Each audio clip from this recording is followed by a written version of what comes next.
Hi friends, எல்லோரும் எப்படி இருக்கீங்க? இன்றைக்கி எங்கள் வீட்டில் முருங்கைக்கீரை சாம்பார் முட்டை பொரியல் இருந்தாங்க மதிய சாப்பாடு.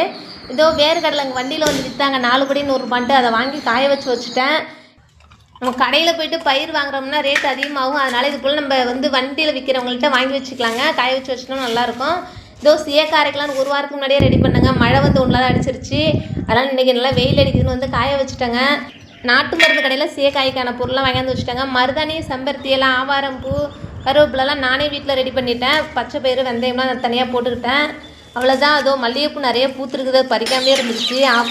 அரும்பு சரியுமே நல்லா ஒடிச்சிட்டோம்னா நல்லா பூத்து நிறைய பூக்குங்க. அந்த கோழி குஞ்செல்லாம் பாவம். ஏதோ கொஞ்ச நேரம் திறந்துட்டேன். ஏதோ கிளம்பியாச்சு. பாஸ்தா செய்யலான்னு கிளம்புனா அங்கே வந்துட்டு பாஸ்தா வேணான்ட்டார் எங்கள் அப்பா காலையில். அதனால் காலையில் வேறு ஏதாவது செய்யணும். என்ன செய்யறதுன்னு தெரியல, பார்க்கலாம். நான் மரத்துலேயே பழுத்ததுனால பப்பாளி பழத்தோட விதை நல்லா முளைச்சி வந்துருச்சு. இது அவ்வளோதாங்க. கொஞ்சம் ஜூஸ் போட்டுக்கலாம். காலையிலேயே பப்பாளி பழம் ஜூஸ் ஃப்ரெஷ்ஷாக போட்டு குடிச்சிட்டு மற்ற வேலைகளை செய்யலாம். அவ்வளோதான். பாலும் கொஞ்சம் ஊற்றிக்கணும். நாட்டு சர்க்கரை போட்டுக்கலாம். செம்ம டேஸ்ட்டாக இருக்கும். இது போல் போட்டு பாருங்கள். புதினா செடி என்னன்னா நீளமாக ஓடுது, இந்த ரவுண்ட் ஷேப்பில் வர மாட்டேது. அதனால் வெட்டி விட்டு எல்லாத்தையும் கரெக்டாக ரவுண்ட் பண்ணிவிட்டாங்க. சொந்தக்காரவங்க வரன்ட்டாங்க. சரி, அவங்க வராங்கன்றதுனால டக்குன்னு நம்மளால் எதுவும் செய்ய முடியல. நான் வீட்டிலேருந்து முட்டை எடுத்துகிட்டு வந்திருந்தேன் அப்பா வீட்டுக்கு. அதை அப்படியே பொரியல் பண்ணிக்கலான்ட்டு பச்சை மிளகா, கருவேப்பிலை, வெங்காயம், பெரிய வெங்காயம் 2 போட்டுக்கிறாங்க. ஏன்னா எல்லாருக்குமே காணாதுன்றதுனால ஒரு 10 முட்டைக்கு மேலே நான் உடச்சி ஊற்றிக்கிட்டேன். இது முட்டை கம்மியாக தான் இருக்கும், நாட்டுக்கோழி முட்டை. அவ்வளோதான். நான் இன்றைக்கி முருங்கீரை சாம்பார் தாங்க வச்சுருக்கேன். முருங்கீரை சாம்பார்னால் நான் முன்னாடி போட்ட வீடியோவில் இன்றைக்கி காலைல போட்டிருக்கிறேன் பாருங்கள். நல்லா செம்ம டேஸ்ட்டாக இருக்கும். கொஞ்சமாக மிளகுத்தூளையும் போட்டு அடுப்பு ஆஃப் பண்ணிக்கலாம். இதோ கோழிக்கு இந்த நம்ம வீட்டில் இருந்த பழைய சாம்பார், சாப்பாடு எல்லாத்தையும் கொண்டாந்து வச்சாச்சுங்க. கொஞ்சம் இஞ்சியுமே போட்டு இஞ்சி பூண்டு விடுதல் தண்ணியில் போட்டுட்டேன். இதோ வேர்க்கடலை உடிச்சது எல்லாத்தையுமே வந்து வறுத்தாச்சு. பாதாம் பருப்பும் இருக்குது, அதையும் வறுத்துட்டேன்.